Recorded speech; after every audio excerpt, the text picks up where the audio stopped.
let's talk about, when do you shift the focus from, okay, now in the off season, well, you guys are playing games and it's a lot of game like stuff, but shifting the focus from player development, which, off season, we want to continue to get better. We want to continue to get better in season, but now we have to get better. And the test is now another opponent instead of just ourselves. And, you can go through this, yes, we compete with ourselves. Yes, we're continuing to try and develop players in season, but the game is the test. Like the test is the other team that we're trying to beat. And so, when do you flip that switch? What do you guys do? And talk to us a little bit through your preseason, and we'll go from there. Okay, I don't flip the switch. Basically, I guess is probably the easy answer is I teach it from day one. And Oh, so cool. Perfect. what we do, every inter squad, what we do is we always have the scoreboard on, and I have runs in the runs column. And Brian Kane does a really good process oriented inter squad that everyone should probably look into. But basically, what I'm trying to teach is compete. And basically, I put a run differential penalty. So let's say we're doing 5 burpees per run differential, or we're doing 5 jump squats. So if a team, wins 9-5, they win by 4, that's 16 burpees or 16 jump squats. And so basically what this starts to teach is it doesn't matter what the score is. You want to eliminate as many of those conditioning stuff as you possibly can by not giving up in the ninth inning and try and scratch 1 or 2 across. Obviously, that's 10 less, whatever we choose to be that. So basically, what we do is we do that every single inter squad. The second column is going to be quabs.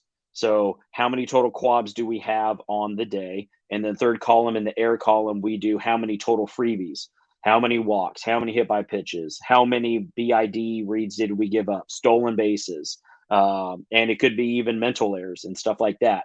Um, Basically, not turning a double play that should have been turned. That's going to be a free out. I know it's not an error in baseball standards, but it is, and stuff like that. So we constantly teaching it that through inter squads every single day from day one. And That's the great. other I love it. thing that I like to do is I always put runners on base for our pitchers and our defense, and it works with for our hitters with runners in scoring position. And I just pump up pitchers to strand as many inherited runners as you possibly can. So if let's say inter squad, I'll tell them, hey, we're starting with bases loaded today, every day, every single guy who comes into this game. And so now they got to work on one pitch at a time mentality. And now they also got to realize, hey, I'm probably going to give up a run here. And I can't freak out and give up all 3 and stuff like that. So we say every run matters, which it does. And what we got to do is we put 2 points on it in our scoring system that every run that you do not give up are worth 2 points. So let's say you do give up a single and 2 run score, but you get an inning and you strand one guy, you're still at a +2 because the guys who are mentally weak or freak out, I guess would be the other way to do it, make it bigger than it really is. They're going to give up all 3. They're going to be at a 0. But the defense knows that as well, and the offensive guys get to work on changing their approach a little bit based on what that pitcher is and what the situation is. We changed it up every single inter squad, bases loaded, no outs. Could be first and third, 1 out. But a pitcher throwing a clean inning doesn't happen very often here in the training purposes, which I think leads to playing against other teams and with a clean inning. And then all of a sudden they think, hey, this is a lot easier. And I think it's helped develop all 3 phases of the game quite a bit. Plus, if the ball's hit in that inter squad, then you get to work on real cutoff and relays and get your catchers as many reps as possible to see the field, make mistakes, make bad calls, make good calls. So then it's real, and we film that and we can review that in a different meeting and stuff like that later, rather than just a coach hitting a fungo session. That's really good. So whenever you guys get back from winter break and you're starting in January, pitching guy, and again, head of the program, but I'd love to hear, when do you guys start and what is the target? How do you ramp up guys for the season? And, if I don't know if you backwards plan from game one, that's just kind of an assumption. So feel free to tell me I'm wrong, but just like, what's that process between, uh, the first game, and then when you start, what are you guys doing to get pitchers ready? So very similar. This is the first year I've sent the most guys out for summer ball, but I say that because I attack summer ball or summer and Christmas break almost very similar. Is I'll have them deload, and then basically they're going to on ramp and eat as much as they can, sleep as much as they can, get jacked as much as they can, throw a bunch of heavy stuff for multiple weeks. And what I do for the starting pitchers for the fall going into season is they will stop whatever program I've put together. I map out 120 days summer program for all pitchers, so they know every single day what they're supposed to do. And I do the same thing for Christmas break. What I do is I just tweak it a little bit for the perceived long guys and your starting pitchers. And what they do is they finish just 2 weeks earlier and they start double bullpenning rather than still continuing to work on run and guns or whatever it might be that I have addressed for each individual guy. So basically, they are ahead of the curve. There you go, little no pun intended, and they are ready to come in and almost throw to live batters right away. And you got to just really hound on them. Hey, this is what's happened in the past. Guys come in, they get cranky arms, and we don't have time to on ramp you multiple weeks before that first start where you're only going to get to go 3 to 4 innings. And so I just make it a point of emphasis to get those guys a little bit more ready. Relievers, I have them stay on that plan as long as possible, knowing that when they come back, they're only going to throw to live batters for 1 inning and stuff like that for at least a couple of weeks. And a lot of the times I've actually started to get away from bullpens as much. And if I have a chance to do a live outing on a Tuesday and a live outing on a Saturday, I would rather do that. And it seems like their arms are a little bit healthier that way as well. I don't know why that is, still kind of diving into that, but we're doing that more often. So then now they've got a double taste of being on the mound and their arm is starting to get a little bit more conditioned to jump into season. Because if you jump into season too quickly with these guys, they're not prepared. That's when most injuries happen. So we do that both in the summer to come back and then also for Christmas break. So we're facing live hitters almost right away, and we're throwing breaking balls and off speed pitches right away. I don't do a fastball only scrimmage type deal for multiple weeks or change up Mm. fastball only. I just don't believe in that. Even though a lot of Okay, other really good pitching coaches do that, I sure. think, hey, spin it now, and the guys like it a little bit better as well. Cool. So, you talked about being intentional with what I would call it stealing reps, and you're just calling it better practice examples. But whenever you get to in season, the focus is winning games, keeping guys healthy, helping them develop, winning games. So, have what has been the balance of you were wanting to develop players, we're wanting to steal reps, but we also have a finite amount of energy that we can dedicate to practice time, and so, being efficient is really, really important and intentional about what we're doing. So I'd love to hear, just some different thoughts that you have that may be different from other people. Or, you've mentioned the hack attack, the different process scrimmages, the bullpens that you guys are doing. What are some things that you guys do during the season that's similar to that, of where, we're trying to practice game like, we're trying to manage energy, but we're still trying to get as many reps as possible to continue to develop, especially players who aren't playing every day? Okay, so I love what we do in season, and I like it as a coach. It's fun, and I like it from a player development thing. So basically, what we do, and I don't think we're going to be any different than any other program. And basically, it's just years of jacking stuff from other people. But typically, we play Friday, Saturday, double dip, Sunday off. So it's difficult to manage that energy. And it just looks a little bit different than what I was at UCSD, where we were playing a lot more single games, which is nice. But we are what we are. So with that going, your starters are getting grinded down quite a bit. So what we do is every Monday, no matter what, whoever didn't throw live is going to throw to live batters, and we're going to get the guys who didn't get ABs be the top of the lineup. So basically, your starters will be at the bottom of the lineup. They'll get 1 or 2 at bats max, but the guys who didn't play are going to get 3 or 4. That's usually what our Monday looks like. And so they get a little bit more baseball. I'm not running them into the ground. We're not taking 10,000 GBs unless they want them before or after practice, which they're always welcome to use us. Then what we do on Tuesdays that I really like in our schedule is we don't jump into team baseball that day. Since we have so many pins and so many guys who need to be available for Friday, I use it as a pitcher indie. And it is you show up at your allotted time. You can actually get in and out a lot quicker, and you can go get more homework done, or you can spend a lot more time long tossing without having to worry about team stuff. And we just pin almost everybody on Tuesday, on that Tuesday, with a few starters having to go on Wednesday.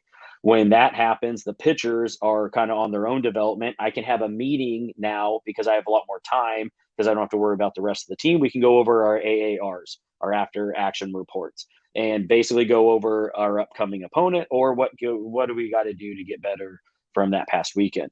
All while this is going on, the hitters have the same deal. They have an ND day on Tuesday, and they just hit.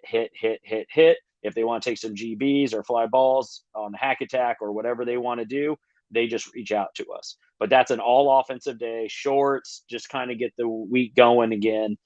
That's pretty good. And I like that format. And then on Wednesday and Thursday, now it's team defense and working on some things that we just got to work on, some of our staple drills and stuff like that. But one that we do every single Wednesday to get the energy ramped up and get the reps going and get it more game like and stuff like that is what we call live BP. A lot of Okay. other people do this and call it something different as well. Monty Lee, once again, really reemphasized this. They do, I think, Tiger BP, they call it. We call it Zeolion BP. And basically, 4 pitches are it's a live defense, and you have 2 teams hitting. One team's in the cage while one team is hitting live. Balls 2 and 4 are live, and so basically it's BP but with live reps. And they finish the play off every single time, and the runner only runs on ball 4, so they're not getting overly taxed by sprinting. But then there's an element where you don't have to have a stopwatch, and you can work on different situations, put runners in different places. So you work on cuts and relays, and you can go a situation that we sucked at maybe, or something that came up the weekend before, and you hammer that out. So they still get their BP swings, they get their live reps, they get their throwing in, and it takes about an hour-ish, depending on how you're doing it. And then now we can just do a pitcher pick session or a pitcher square drill, something like that, and we're in and out in 2 hours, and they're not overly taxed. And then Thursday we'll hammer out, I call it drill buffet. We'll do a little bit of almost everything we do, but only for like 5 minutes, 5 minutes, 5 minutes, 5 minutes, 5 minutes, Love. and that's our week.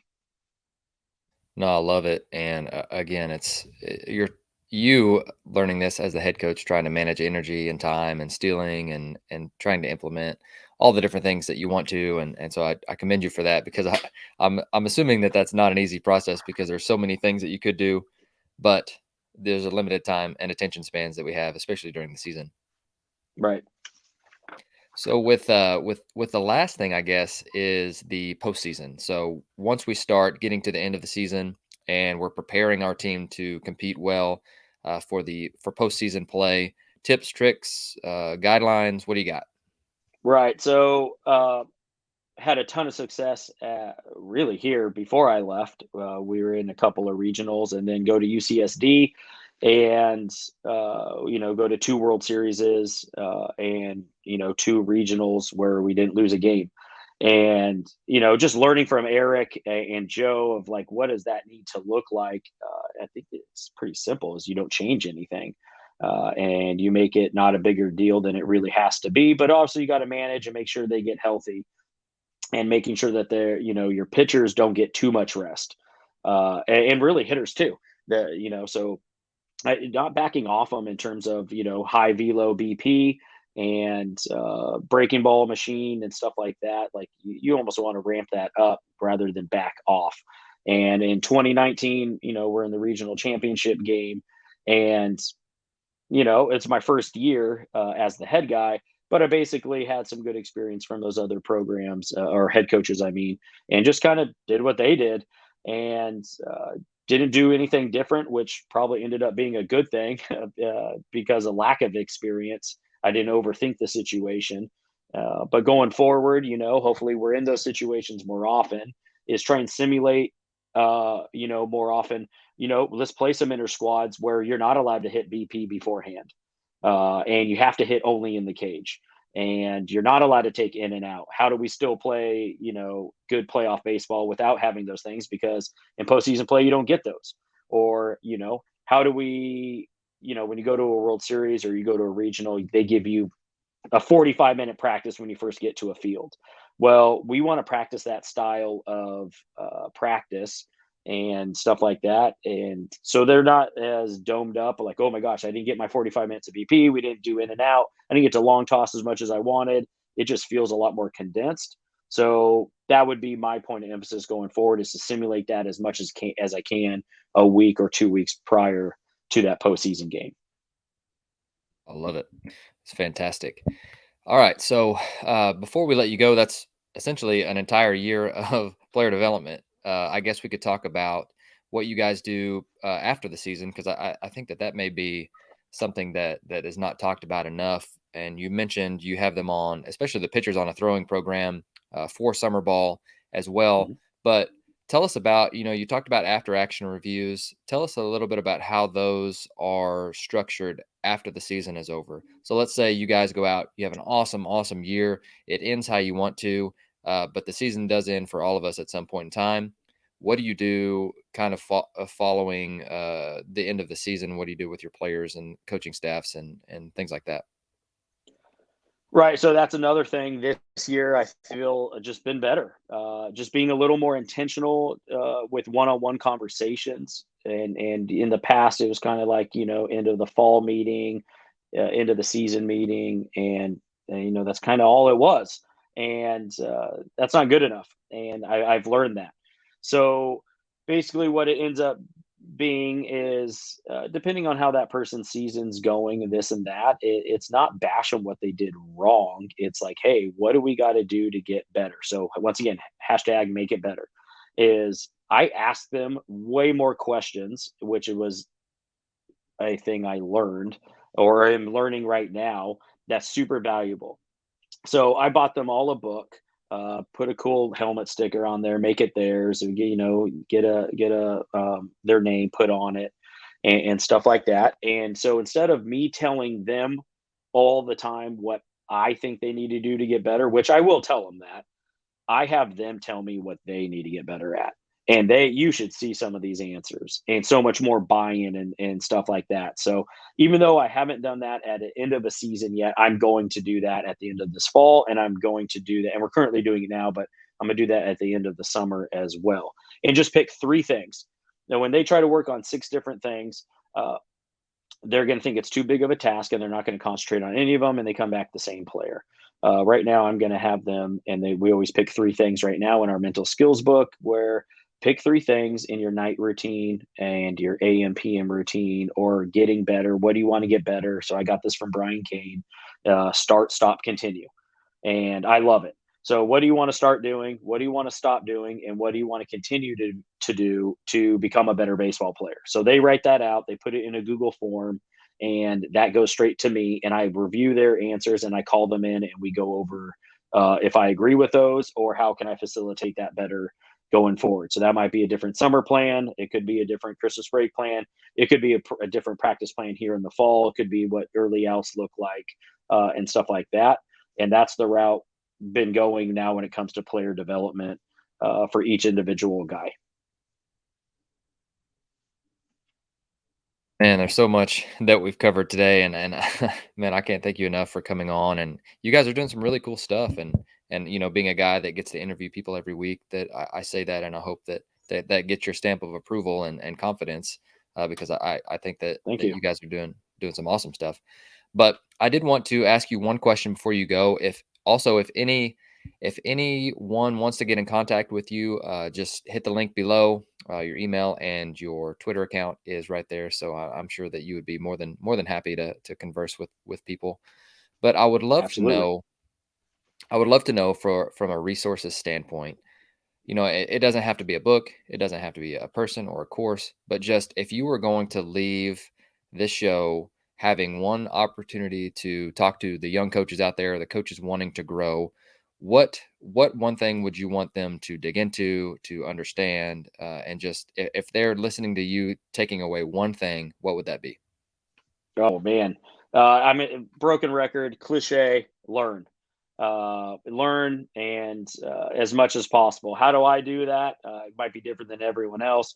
I'm really big on just trying to find some other guys going through similar things and guys I look up to and guys that I just think are doing a great job. So a couple of guys, just right now that I reach out to regularly, Eric Newman at UCSD, Ed Matthew, and a lot of Justin Hare at Campbell. I really like Sean Stifler at VCU. I think he should probably be a guy you should maybe go and interview. He's doing some big things there. He's been a really good mentor and just got to bounce off ideas back and forth with each other because it's hard to be a pitching guy and the head guy, I think, at times and stuff like that. So, and then go shadow other coaches. I've shadowed USD, San Diego State. I'm going to be doing some other programs coming up in a couple days. Just go watch and see what they do and take what you can. I'm a big podcast guy. I have a routine every morning where I'm going to listen to a podcast. I'm pretty spoiled here. Throw on the board shorts every single morning, and I'm going to listen to 1 hour of knowledge, whatever it might be. Could be a book, could be a podcast. So the podcast I go to, every single time you put one out, I'm on it. I'm listening to it. Every single week, I listen to Craig Rochelle's sermon. I usually do that as a church setting, though. But every time his new leadership podcast comes up, I'm on it. I listen every Monday to Adam or Andy Stanley's leadership, sermon, and then every month when he puts out his leadership one, I'm on it every single time. And one I've been liking a lot lately, and have for a while actually, is Travis Wyckoff's DNA. I just think his format of his podcast is really good. And he's had some really good speakers who have just dropped some crazy knowledge and stuff like that. So basically, just make sure I'm intentional every day for the most part to have 1 hour of whatever it might be. Could be a podcast, could be a book, and stuff like that. So I would just obsess with that stuff and start getting kind of what your inner circle is and who can you bounce ideas off of and stuff like that. It is invaluable. And I think it's just made me a lot better and a lot more calmer that I'm doing some things right and some things wrong more often than not. And I don't know. It's just love what you do. And I think when you learn some of these techniques, when you love what you do, and there's times where you don't because maybe you're too stressed out and you don't like the techniques that you're using. I'm a pretty good testament right now. I've never been more happy coaching this year than I have had as an assistant or even my first year and stuff like that. This is whatever some of these techniques that I've been teaching the guys have really rubbed off on me. And I think I'm a better head coach because of it.